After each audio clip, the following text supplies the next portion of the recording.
What's your favorite part about being a professor? Tommy, my favorite part about being a professor, it's hard to just say one thing. There's several things. One, the before, the behind the scenes. I don't know if you saw the movie The Wizard of Oz. You know where they move the cape or the behind the wizard. Not that I'm a wizard by any means, but I just think what goes on behind the scenes is 90% of making it a good class is the preparation. And I love trying to think how to make a topic come to life in class, whether it's, for example, leadership, something that we talk about in my class, in my Management 300 class. I love holding up in my office, either my office at ASU or my office at my home, trying to think, okay, how can I make leadership relevant to my students and also make it come to life in the classroom. That's number one. The second thing I love about teaching is the actual in-class experience and trying to engage the class and make it exciting and energetic. And then finally, and this is one of the most exciting things, is outside of the class when students approach me and say, Dr. Neck, I'd like an internship in the banking industry or the sports industry.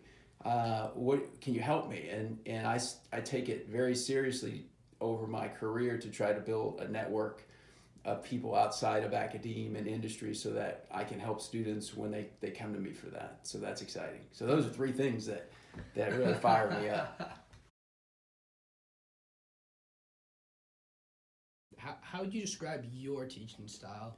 Yeah, so I try to make it fun, right? If I go into class and I'm bored, then I'm not going to have fun myself. And I find that when I am having fun teaching, doing things that, I'm a little goofy, right? So if I can do something goofy and make it memorable, then I think students remember it better anyway.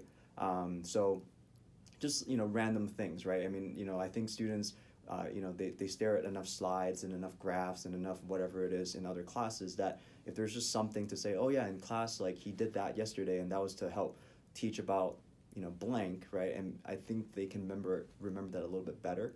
And so I try to do as much, random things that, not to take away from the class, but to try to connect more and try to just, regain their focus a bit more. So that's, how I approach, whether it's with technology or just, old school props. I try to, add things into the classroom that might help with that.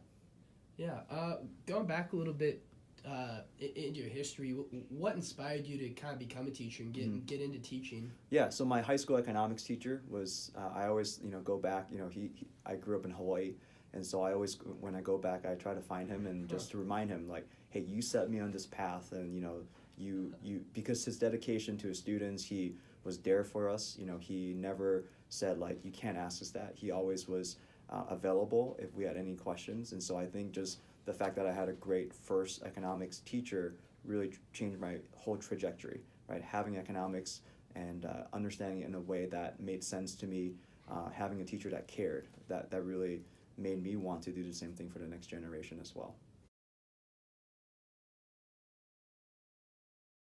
We're here with Dr. Mark Simonson, clinical professor of finance at the W.P. Carey School of Business. And we're going to start off with, how did you end up at ASU? How did I end up at ASU? I was working in investment banking, and I got a PhD at the University of Oregon. And I went to UT Austin, Texas, just to kind of try out an academic job. And then Mike Herzl called me from here, one of my Oregon classmates. And he told me to come here, and I've been here for a really long time since then. And how long have you been here? Oh, yeah. So I have been here officially like 20 years. Wow. Which is longer than, I was going to stay for 2 years, but I'm still here.